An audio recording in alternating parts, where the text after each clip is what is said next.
I'm PMJ, and I've been doing research on how to get more people to like me, and I think I've figured out the problem. When I open my mouth to talk, people leave. Hey guys, how's it Marioing? Ew. That was the dumbest thing I've ever Ew, get rid of him. So that must mean the only thing that's holding me back is the sound of my voice. So I'm gonna fix this problem the only way I know how.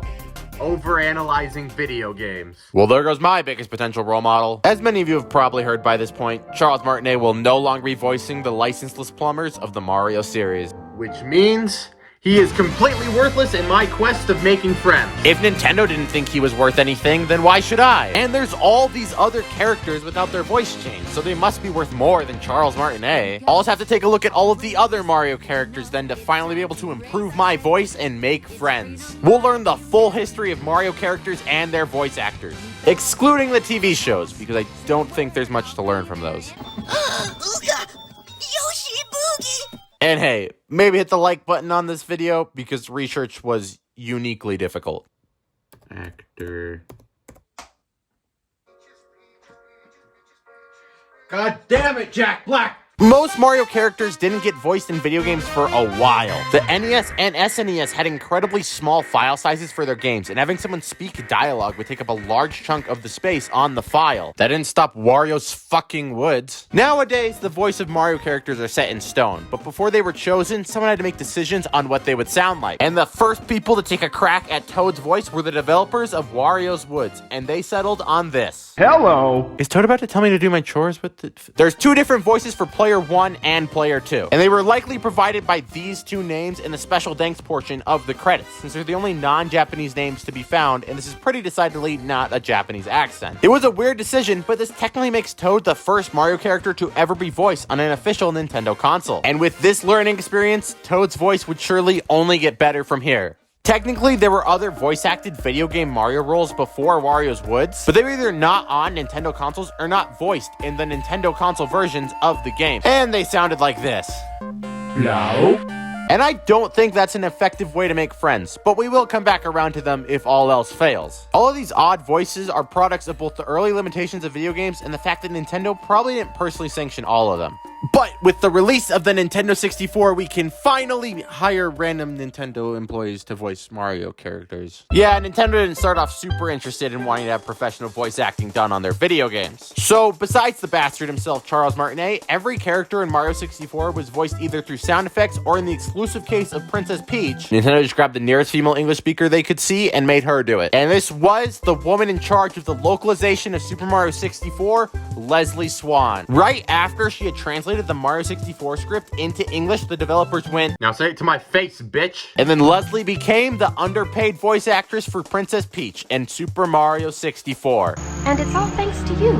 It was a pretty minor role. She only had a couple genuine speaking lines, so it wasn't a big deal they didn't get a professional to voice her. But as any good company would, Nintendo made sure to exploit their employees to the max in Mario Kart 64. For Mario Kart 64, they wanted all 8 main characters voiced or to at least have audio to go with all of their actions. So Koji Kondo, of all people, the most iconic video game composer of all time, quite literally creating the Mario and Zelda theme, was put in charge of voice acting for the game as well. So he got to work figuring out who was gonna voice who. Alright, we got Charles for Mario, that's pretty easy. Apparently there's a white woman who can play Peach, and we got... Can I voice Toad?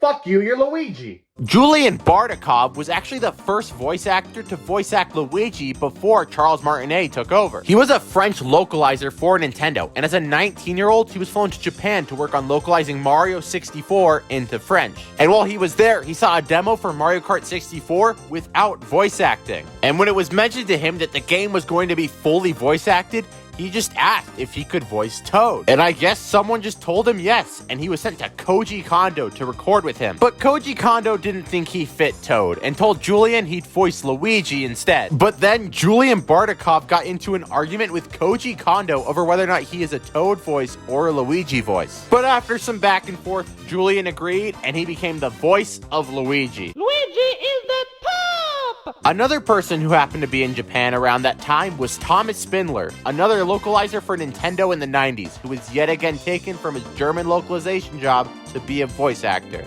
this time for Wario. Except this time he was actually deliberately chosen for the role because Wario was actually originally intended to be German. So I missed. Yeah, let's keep pissing the Germans off.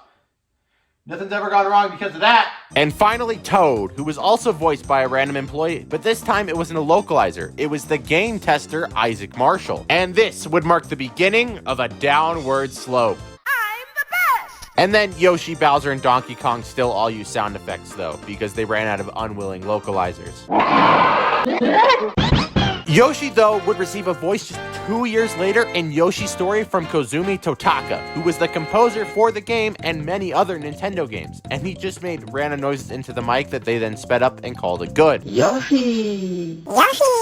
Kazumi would also go on to voice a bunch of other characters for Mario in the future, so we'll just gloss over these guys when we get to them. All of these voices would go on to be reused throughout a few more Nintendo 64 Mario games. Except for Yoshi, since they just refused to stop using the exact same 2 sound effects anytime he did anything. But when Nintendo was making Mario Golf, Nintendo finally realized that making random employees voice their characters probably wasn't entirely ethical. And Koji Kondo just kept yelling at the French guy. So they decided to hire actual voice actors to start voicing characters, which actually meant they're gonna make 2 people do everything. The piece of shit Charles Martinet became every plumber under the sun, and they grabbed Jen Taylor, a radio personality at the time, to voice Peach, Toad, and eventually Daisy. Peach wins again! And these 2 would voice pretty much all Mario characters for the rest of the N64 era. And Toad continued down his path to nicotine addiction.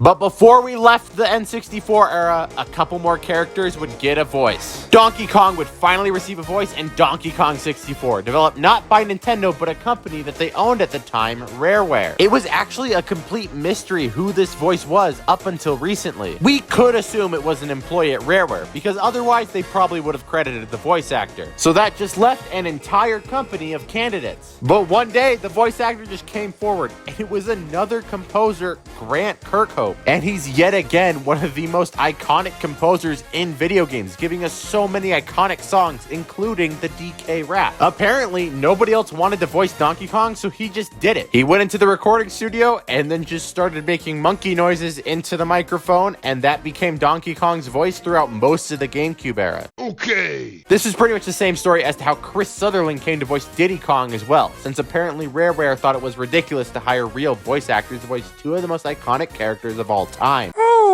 Until one day, from out of nowhere, Microsoft did what it does best. Fucking cheat. They bought Rareware from Nintendo, which meant that Grant Kirkhope and Chris Sutherland were not Nintendo employees anymore. So they ended up having to replace both of them. And Grant Kirkhope was replaced by Big the Cat. Tagashi Nagasoko is an actual Japanese voice actor who voices large men and the Japanese version of Patrick Star. He was the permanent replacement for Donkey Kong's voice and is still voicing him to this day. And Chris would be replaced with Katsumi Suzuki, the famous voice of Bill in the Japanese dub of Finding Nemo. Smash Bros never caught up though, and they're both still just monkeys in those games. But now we can move on to the GameCube era, where quite a few major changes would happen to the Mario cast, starting with the first game to ever have Bowser voice acted. Super Mario Sunshine was going to be the first mainline Mario game to feature a complex story with twists, turns, loss, grief, triumph, and most importantly, voice dialogue. So obviously they had to give the main villain Bowser a voice so he could fit in with the grand story they were planning to tell. They would need someone who could really strike fear into the hearts of players. And they landed on Scott Burns, a radio host who was fired for unknown reasons. He would be perfect for the villainous attitude, being a jaded man who had been wronged by the world, but also a little mystery to him, seeing as nobody knew what they did to him. A perfect reflection of Bowser's mysterious presence within the game. And he gave the performance of a lifetime. Mario! How dare you disturb my family vacation?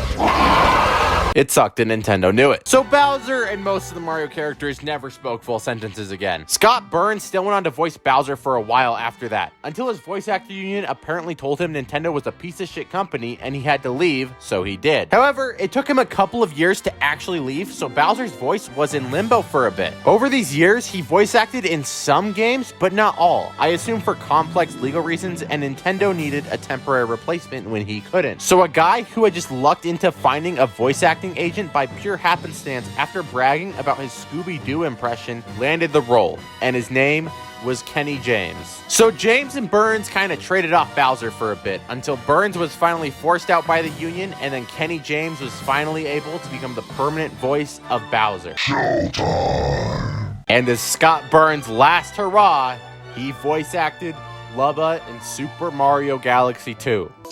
But in Smash Bros, Bowser is still sound effects because Sakurai hasn't figured out how to change the voice files. Like, did you notice Samus still makes robot noises?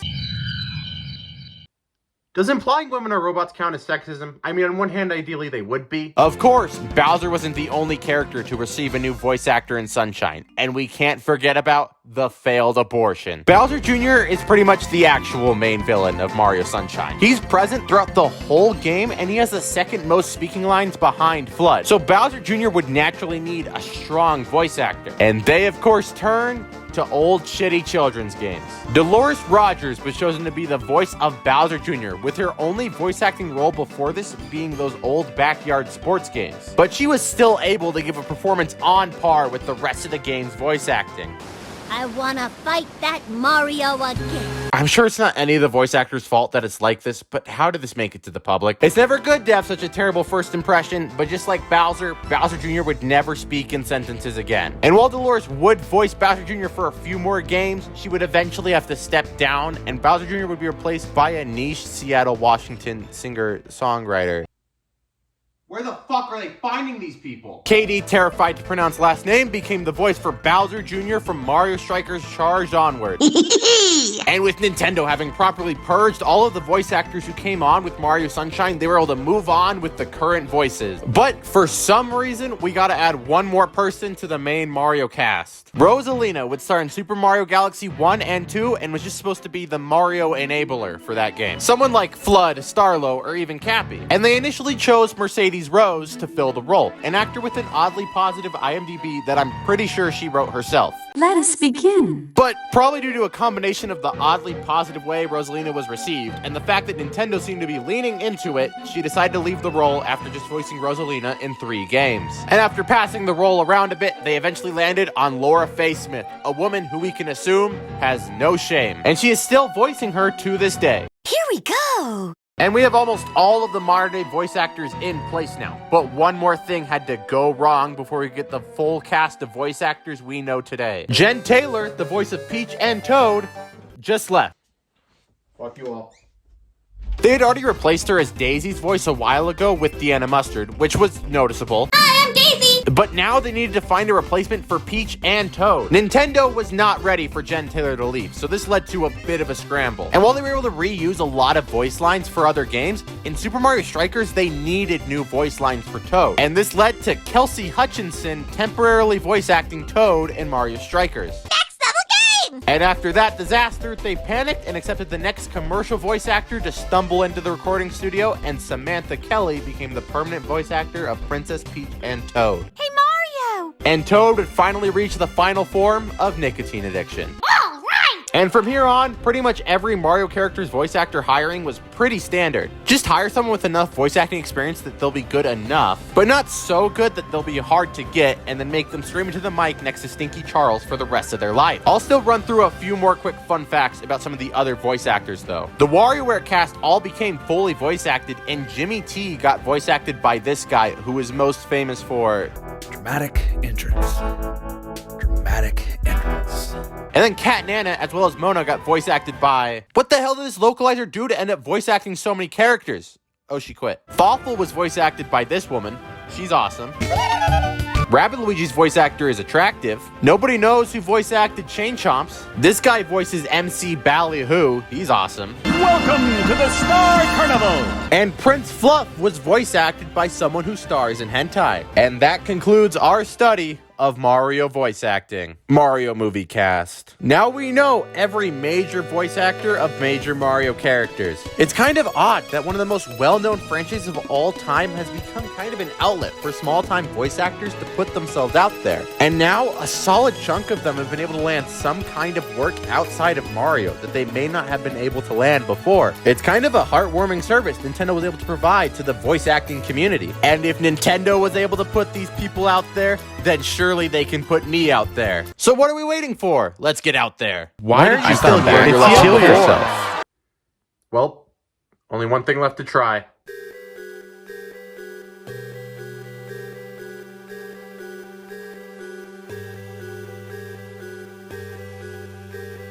And you gotta help us.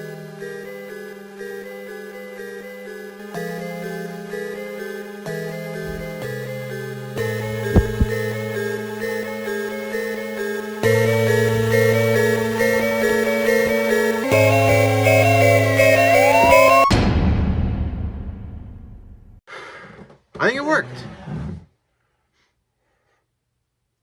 Where are you going? I'm leaving. But